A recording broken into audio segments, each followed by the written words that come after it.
We're bringing everybody together.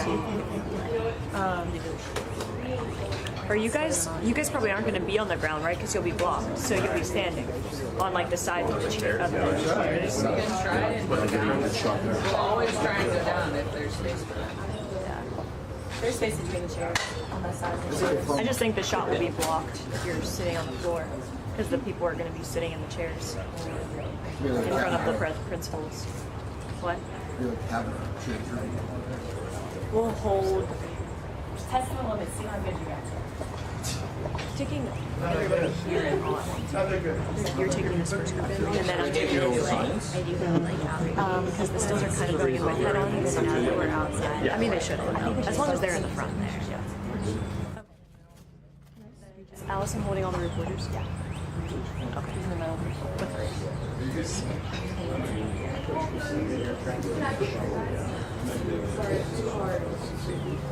3 cameras and head on. You guys want to do 4 reporters up front to go on the opposite side? No. Can we just? Well, I don't know. Our first group is so big. Our first group is like pretty big. We'll probably So just we're have to taking take them stills around the and all desk. TV in the same time. I think when the reporters come in, just walk them around the desk. I will. To the other Okay. side. Yeah, let's try that. I'll bodyguard Susie. How far are you going first? I'm gonna try to go One with the chairs. far. We're taking like everybody in hands. You got friends. Are you taking reporters? Yeah, I'll go back with them. You have to. I'm gonna try. Grace, you're You're gonna hold it up. Well, that'll be a problem if I can't. Yeah, they do want to get. I'll go in. I'm gonna try to go as far as I can, because I want to see you before. No, I get what you mean. Okay, so you can check. But typically we can have you guys go.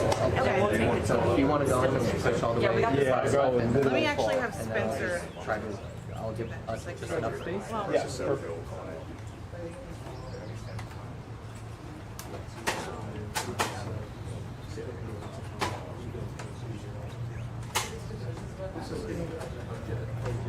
What could possibly go wrong? T-gap.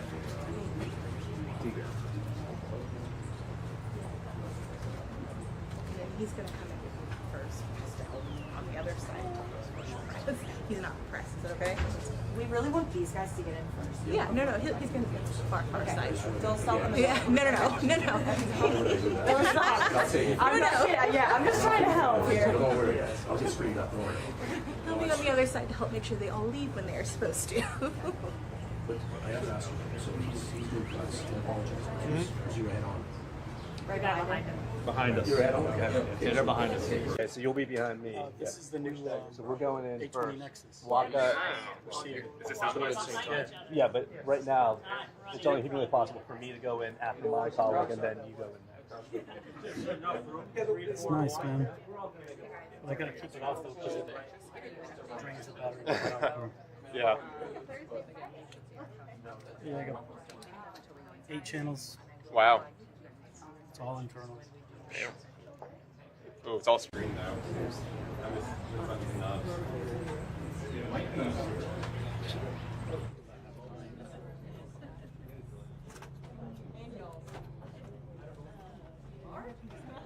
Close a mark. Close a mark. I swear. Olivia? Yeah. That wasn't. I know. You said it wasn't. Yeah, it wasn't marked. You're right. It wasn't Mark. Did not tell a lie.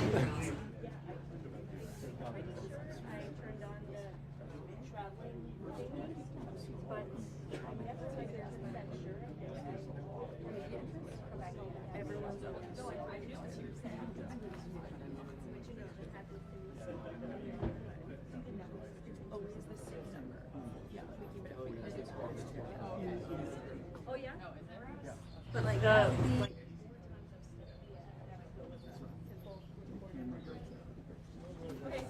Slow.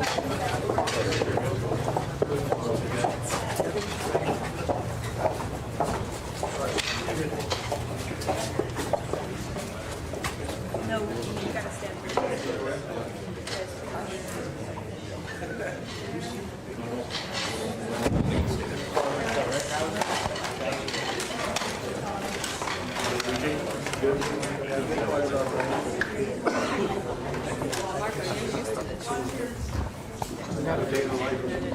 As much as you can. Somewhere near that. I watched your swearing in. She was okay. No, but it was a good interview. There's so much. There's so much. Hello. I didn't really do anything on it.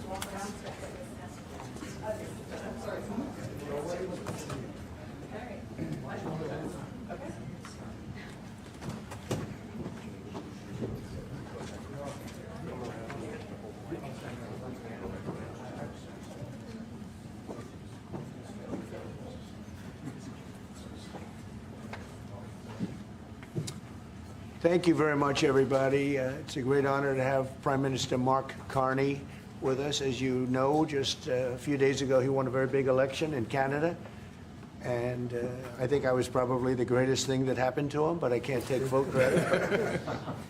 His party was losing by a lot, and he ended up winning. So I really want to congratulate him. It was probably one of the greatest comebacks in the history of politics, maybe even greater than mine. You know.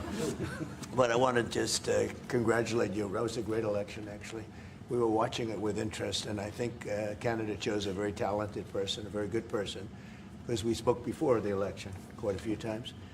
And it's an honor to have you at the White House and the Oval Office. And you see the new and improved Oval Office as it becomes more and more beautiful with love. You know, we handle it with great love and 24-karat gold. That always helps too, right? But it's been a lot of fun. We're going over some of the beautiful pictures that were stored in the vaults that were for many, many years, in some cases over 100 years. They were stored in vaults of the great presidents, or almost great presidents, all having a reason for being up, every one of them. So it's very interesting. But I just want to congratulate you, and ran a really great race. I watched the debate. I thought you were excellent, and I think we have a lot of things in common. We have some tough points to go over, and that'll be fine. We're going to also be discussing Ukraine, Russia, the war, because Mark wants it ended as quickly as I do. I think it has to end. We had some very good news last night. The Houthis have announced that they are not, or they've announced to us at least, that they don't want to fight anymore. They just don't want to fight, and we will honor that, and we will stop the bombings, and they have capitulated, but more importantly, we will take their word. They say they will not be blowing up ships anymore, and that's what the purpose of what we were doing. So that's just news. We just found out about that. So I think that's very, very positive. They were knocking out a lot of ships going, as you know, sailing beautifully down the various seas. It wasn't just the canal, it was a lot of other places. And I will accept their word, and we are going to stop the bombing of the Houthis, effective immediately. And Marco, you'll let everybody know that, okay? Do you have something to say about that, by the way? It's a pretty big announcement. Yeah, this was always a freedom of navigation mission. These guys, these are, you know, a band of individuals with advanced weaponry that were threatening global shipping. And the job was to get that to stop. And if it's going to stop, then we can stop. And I think it's an important development. And we'll have maybe before, we're going to, as you know, the Middle East, Saudi Arabia. We're going to UAE and Qatar. And that'll be, I guess, Monday night. Some of you are coming with us. I think before then we're going to have a very, very big announcement to make, like as big as it gets. And I won't tell you on what. But it's going to, and it's very positive. I'd tell you if it was negative or positive. I can't keep that out. It is really, really positive. And that announcement will be made either Thursday or Friday or Monday before we leave. But it'll be one of the most important announcements that have been made in many years about a certain subject, very important subject. So you'll all be here. Mark, would you like to say a few words? Well, thank you, Mr. President. I'm on the edge of my seat, actually, for the big announcement. But thank you for your hospitality and above all, for your leadership. You're a transformational president, focus on the economy with a relentless focus on the American worker, securing your borders, ending the scourge of fentanyl and other opioids, and securing the world. And I've been elected with my colleagues here, with the help of my colleagues here. I'm going to spread the credit to transform Canada.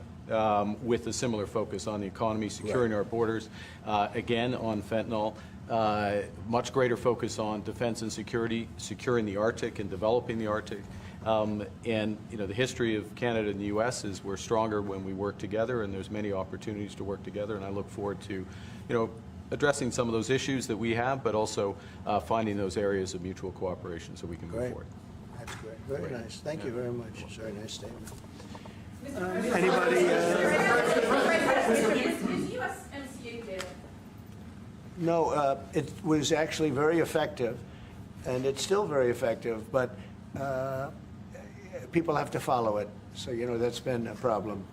People haven't followed it. But it was a transitional step a little bit, and as you know, it terminates fairly shortly. It gets renegotiated very shortly. But I thought it was a very positive step from NAFTA. NAFTA was the worst trade deal in the history of our country, probably in the history of the world. And this was a transitional deal, and we'll see what happens. We're going to be starting to possibly renegotiate that if it's even necessary. I don't know that it's necessary anymore, but it served a very good purpose. And the biggest purpose it served is we got rid of NAFTA. NAFTA was a very unfair deal for the United States. A very, very terrible deal. It should have never been made. It was made many years ago, but it should have never been made.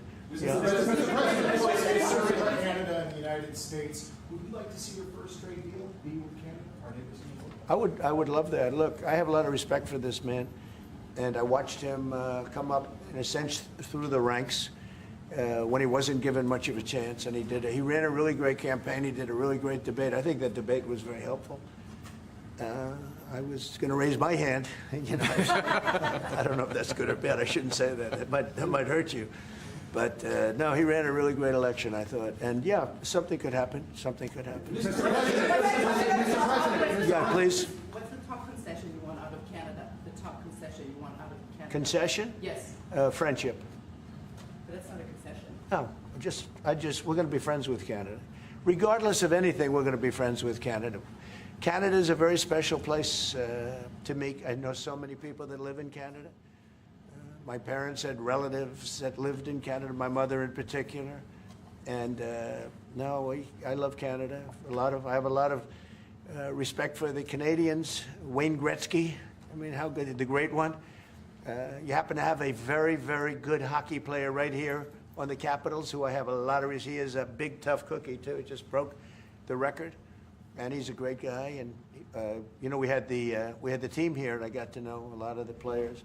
But now Canada is a very special place. Yeah, please. Mr. President, and Mr. Prime Minister, I'd like to get your response to this too. But Mr. President, you had said that Canada should become the 51st state. Were you joking? No. Well, I still believe that, but it takes two to tango, right? But no, I do. I believe it would be a massive tax cut for the Canadian citizens.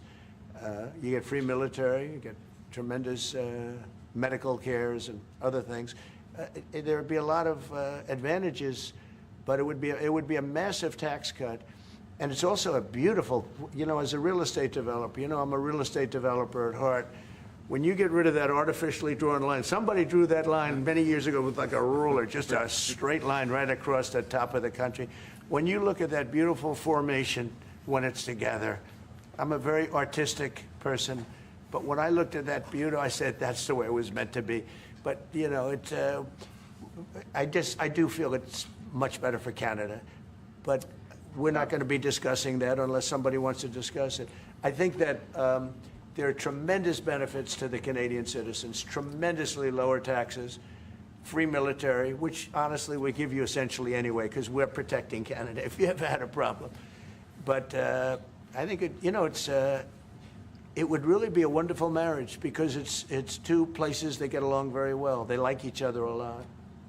Well, if I may, as you know from real estate, there are some places that are never for sale. That's true. We're sitting in one right now, Buckingham Palace that you visited as well. That's true. And having met with the owners of Canada over the course of the campaign, last several months. It's not for sale, won't be for sale ever, but the opportunity is in the partnership and what we can build together. And we have done that in the past. And part of that, as the President just said, is with respect to our own security. And my government is committed for a step change in our investment in Canadian security and our partnership. And I'll say this as well, that the President has revitalized international security, revitalized NATO, and us playing our full weight in NATO, and that will be part of it. And they have, I must say, Canada is stepping up the military participation because Mark knew, they were low, and now they're stepping it up, and that's a very important thing. But never say never. Never say never.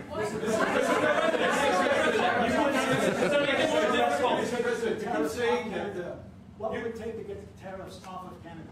Well, we'll be talking about different things. Like, we want to protect our automobile business, and so does Mark. But we want to make the automobiles, and we want to, we have a tremendous abundance of energy, more than any country. We have, just in Alaska alone, ANWR has been reopened now. ANWR is probably the largest find anywhere in the world. They say it's larger than Saudi Arabia. I don't know, but it's a lot. But we have tremendous amounts of energy. Other countries don't. We're both lucky in that way. They have energy, we have energy. We have more than we can ever use and more than we could ever sell, actually, and you have the same thing. So we're two countries that are very lucky. If you look at China, they don't have that. It's a big disadvantage. Other countries, most countries don't have, most countries don't have that. So Canada and us, we have a lot of advantages over other places. Mr. President, when you consider what Mr. Carney just said, that Canada is not for sale, does this make the discussion a little more difficult to start on? No, not at all. No, not at all. No, time will tell. It's only time. But I say never. I've had many, many things that were not doable, and they ended up being doable, and only doable in a very friendly way. But if it's to everybody's benefit, Canada loves us and we love Canada. That's, I think, the number one thing that's important. But we'll see. I mean, over time, we'll see what happens. China. I was hoping you can clarify something. Earlier this morning in Capitol Hill, Secretary Bessent said that there had been no negotiations yet with China. You have said something differently. Can you clarify that? They want to meet, and they're doing no business right now. And those ships are turning around in the Pacific Ocean. Big turn. Those are big ships. Those ships take about 10 miles to turn. And, we lost $1 trillion to China on trade because of an incompetent president that we had who preceded me, grossly incompetent. You're finding it out more and more now. And by not trading, we're losing nothing. So we're saving $1 trillion. It's a lot. But they want to negotiate, and they want to have a meeting, and we'll be meeting with them at the right time. But you haven't met with them yet. I have not met with them, no, of course. You would know if I met. I'd tell you. They want to meet, but, we are right now, look, they're suffering money off other kind of more than $1 trillion. Think of it, more than $1 trillion. And because of 145%, that's the only reason, but because of, they have now 145% tariff, there's no trading. You can't trade with 145%. We are, therefore, making, in a certain way, I guess, $1.1 trillion. In other words, we're not losing $1.1 trillion. Our deficit is much better. When I started, I say we were losing billions of dollars a day on trade. That's rapidly turning around. We looked at numbers this morning. So we were losing, the United States during Biden was losing more than, I won't even give you numbers because they're so embarrassing, but billions of dollars a day on trade. Those numbers are rapidly turning between the tariffs. Don't forget, we're now getting 25% on cars, 25% on aluminum, 25% on steel, and maybe more importantly, massive numbers of companies are moving into the United States. Honda, we have tremendous, the car companies are moving in at levels we've never seen before. The biggest investment ever made in the United States is being made right now. Trillions of dollars. I would say we could be at $9 trillion. You could go back to other presidents. They haven't had $1 trillion for their entire term. Look at Biden. He had bad numbers. People were leaving. They weren't coming in. They were leaving with Biden, and he didn't know the difference. The only thing he knew is people coming in. You know who they were? Illegal immigrants, okay, from prisons, from mental institutions, from all sorts of places that weren't good. More than one person. This is what Biden led into our country. I'm bringing in big companies. We have Apple is investing $500 billion. We have Jensen, as you know, is going to be 500 biggest chip maker, or chip thinker, I call him. He's really a thinker more than a maker. But we also have the maker, Mr. Wei.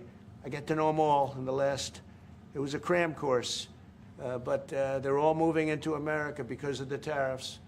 And I don't think people have appreciated it. Some people do. Some of the smart people do.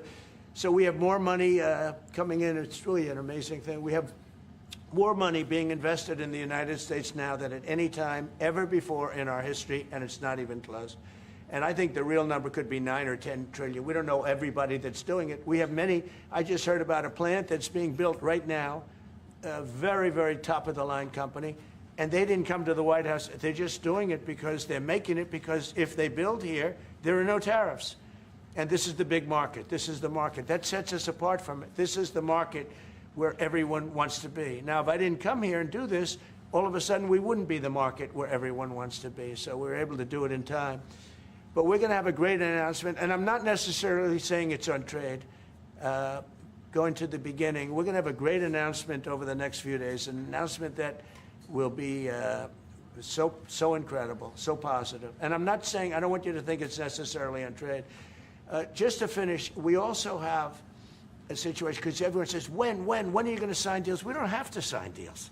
We could sign 25 deals right now, Howard, if we wanted. We don't have to sign deals. They have to sign deals with us. They want a piece of our market. We don't want a piece of their market. We don't care about their market. They want a piece of our market. So we can just sit down, and I'll do this at some point over the next 2 weeks, and I'll sit with Howard and Scott and with our great vice president, who has done a really good job. We have some good news to report on a lot of fronts. But JD will be there, and Marco, and we're going to sit down, and we're going to put very fair numbers down, and we're going to say, here's what this country, what we want, and congratulations, we have a deal. And they'll either say, great, and they'll start shopping, or they'll say, not good, we're not going to do it. And I said, that's okay, you don't have to shop. Now, we may think, well, they have a right, you know, that maybe we were a little bit wrong, so we'll adjust it. And then you people will say, oh, it's so chaotic. No, we're flexible. But we'll sit down, and we'll, at some point, in some cases, we'll sign some deals. It's much less important than what I'm talking about. For the most part, we're just going to put down a number and say, this is what you're going to pay to shop. And it's going to be a very fair number. It'll be a low number. We're not looking to hurt countries. We want to help countries. We want to be friendly with countries. But you keep writing about deals. When are we going to sign? When? It's very simple. We're going to say, in some cases, we want you to open up your country. In some cases, we want you to drop your tariffs. I mean, India, as an example, has one of the highest tariffs in the world.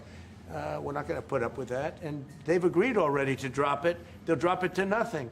They've already agreed. They would have never done that for anybody else but me.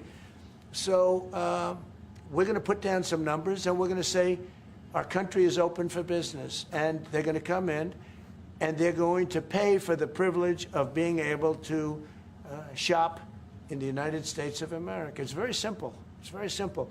So I wish they'd keep, stop asking, how many deals are you signing this week? Because one day we'll come and we'll give you 100 deals. And they don't have to sign. All they have to do is say, oh, we'll start sending our ships right now to pick up whatever we want or to bring whatever we want. It's very, very simple. And I think my people haven't made it clear. We will sign some deals, but much bigger than that is we're going to put down the price that people are going to have to pay to shop in the United States. Think of us as a super luxury store, a store that has the goods. You're going to come and you're going to pay a price, and we're going to give you a very good price. We're going to make very good deals. And in some cases, we'll adjust. But that's where it is. And we've been ripped off by everybody for 50 years, and we're just not going to do that anymore. We can't do that. And we can't let any country do that to us. We're just not going to do it anymore. Can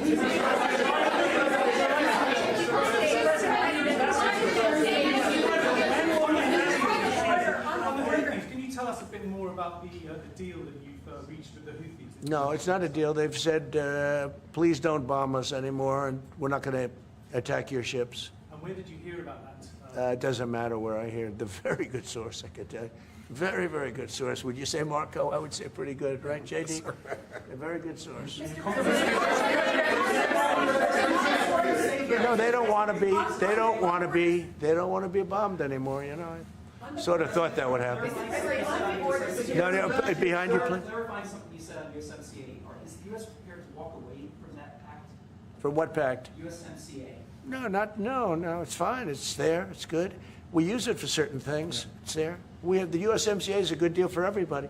I won't say this about Mark, but I didn't like his predecessor. I didn't like a person that worked for. She was terrible, actually. She was a terrible person, and she really hurt that deal very badly because she tried to take advantage of the deal and she didn't get away with it. You know who I'm talking about. But so you know, we had a bad relationship having to do with the fact that we disagreed with the way they viewed the deal, and we ended it. You know, we ended that relationship pretty much. The USMCA is great for all countries. It's good for all countries. We do have a negotiation coming up over the next year or so to adjust it or terminate it. Mr. President, I'll say a word on USMCA if I may, Mr. President. It is a basis for a broader negotiation. Some things about it are going to have to change. And part of the way you've conducted these tariffs has taken advantage of existing aspects of USMCA. So it's going to have to change. There's other elements that are come, and that's part of what we're going to discuss. Right. During the campaign, Prime Minister Carney talked about the American vitriol. How do you react if Canada decided not to shop in the American store as much as before and decided to partner with other countries? Well, we don't do much business with Canada from our standpoint. They do a lot of business with us. We're at like 4%, and usually those things don't last very long. You know, we have great things, great product. The kind of product we sell, nobody else can sell, including military. Look, we make the best military equipment in the world, and Canada buys our military equipment, which we appreciate. But we make the best military equipment in the world by far. The missiles, the submarines. Everything we have is really top notch. I rebuilt our military during our last term. Stupidly, we gave some away to Afghanistan, which shouldn't have happened. But that was, I think it was the most embarrassing moment in the history of our country. It was just a very incompetent people. But if you look, the man that's now the head of our Joint Chiefs, he led the attack on ISIS for me. That's why he's the head of the Joint Chiefs. And Raisin Kane, he was unbelievable. And as you know, we defeated ISIS in 3 weeks. It was supposed to take 5 years. We did it in 3 weeks.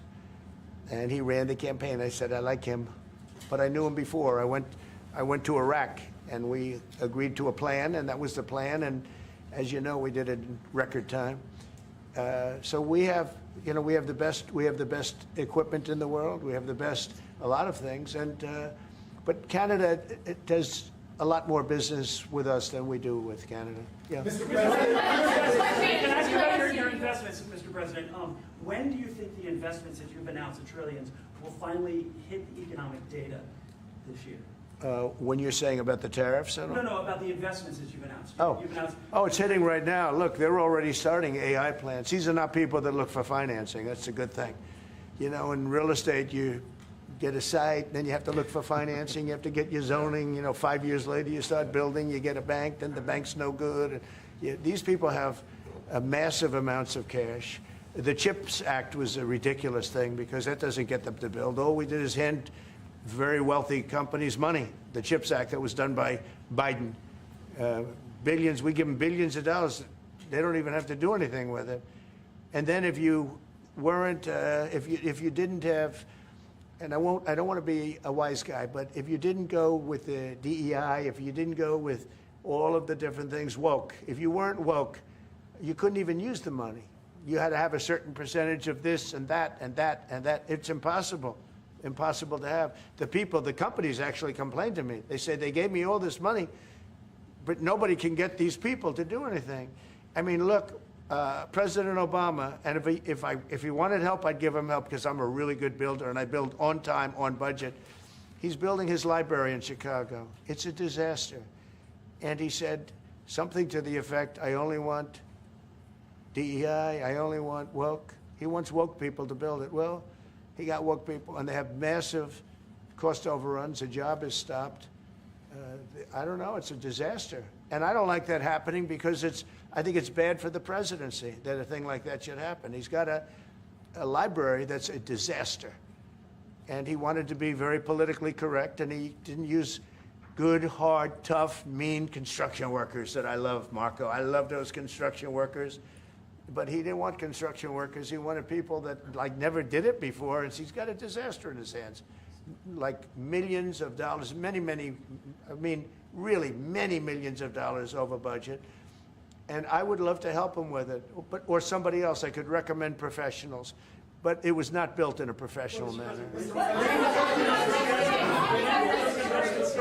By the way, nor was in California a little train going from San Francisco to Los Angeles that's being run by Gavin Newsom, the governor of California. Did you ever hear of Gavin Newsom? He has got, that train is the worst cost overrun I've ever seen. It's like totally out of control. So then they said, all right, we won't go into San Francisco. We'll stop 25 miles short. And we won't go into Los Angeles. We'll stop 25 miles short.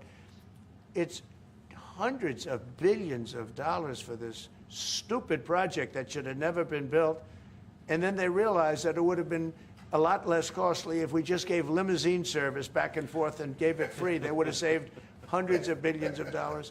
They have airplanes that go there for one 1/100th the cost, and they have cars. They have a thing called the highway that goes back and forth that's not fully utilized.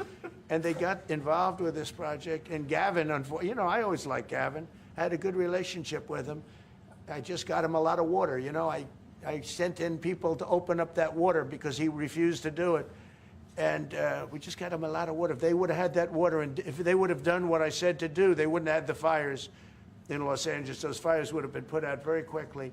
But if you think about it, and you got to take a look at this, it's the worst cost overrun I've ever seen. I've watched a lot of stupid people build a lot of stupid things, but that's the worst cost overrun I've ever seen, what's happening between San Francisco and Los Angeles. And you ought to ask about that, because this government is not going to pay. I told our very great new Secretary of Transportation, he's doing a good job, Sean Duffy, I said, we're not going to pay for that thing. It's out of control. This is something that you don't have things like this. It's not even conceivable. Like 30 times over budget, 30 times. It's the craziest thing and now it's hundreds of, it was supposed to be a simple train. And I think the media should take a look at it. And I'd love him to run for president on the other side. I'd love to see that. But I don't think he's going to be running, because that one project alone, well, that and the fires and a lot of other things, pretty much put him out of the race. Mr. President, what changes would you like to see to the USMCA? Or what changes would you like to make? We're going to work on some subtle changes, maybe. I don't even know if we're going to be dealing with the USMCA. We're dealing more with concepts right now. Look, right now, we're doing trade. We have trade. They're paying a tariff on cars and steel and aluminum.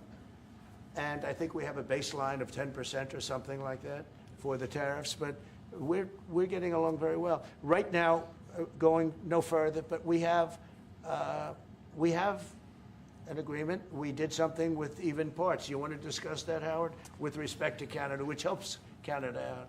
Sure. So we've made an arrangement with the car companies that 15% of their USMCA parts are included, and then 15% of foreign parts from the manufactured suggested retail price are not tariffed, to help domestic manufacturing really thrive.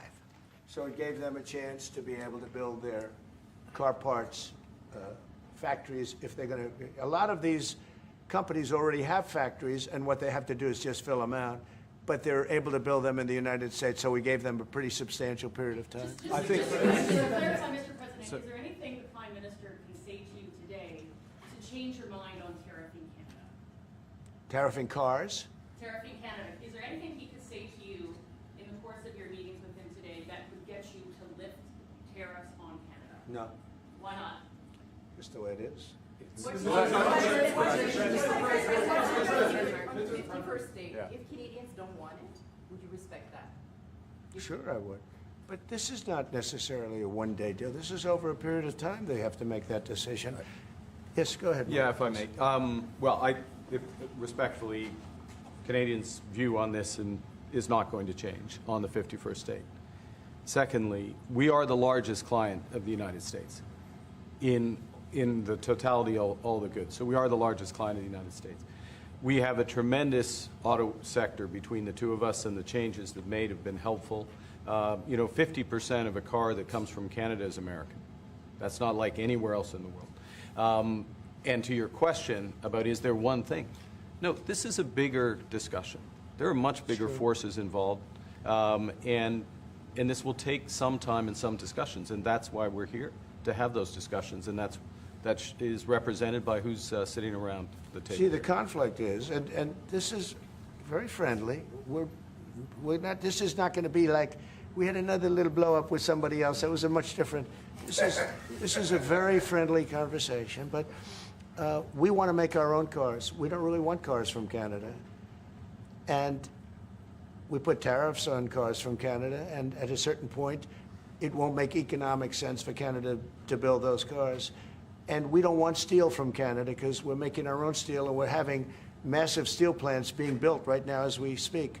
We really don't want Canadian steel, and we don't want Canadian aluminum and various other things because we want to be able to do it ourselves. And we, because of past thinking of people, we have a tremendous deficit with Canada. In other words, they have a surplus with us. And there's no reason for us to be subsidizing Canada. Canada's a place that will have to be able to take care of itself economically. I assume they can. I will tell you that Trudeau, when I spoke to him, I used to call him Governor Trudeau. I think that probably didn't help his election. But when I spoke to him, I said, so why are we taking your cars? Why are we taking we want to make them ourselves. I mean, I said, and if the price of your cars went up, or if we put a tariff on your cars of 25%, what would that mean to you? He said that would mean the end of Canada. He actually said that to me. And I said, that's a strange answer, but I understand his answer. But no, I mean, it's hard to justify subsidizing Canada to the tune of maybe $200 billion a year. We protect Canada militarily, and we always will. We're not going to, that's not a money thing. But we always will. But, it's not fair. But why are we subsidizing Canada $200 billion a year, or whatever the number might be? It's a very substantial number. And it's hard for the American taxpayer to say, gee whiz, we love doing that. Thank you very much. We're going to have a very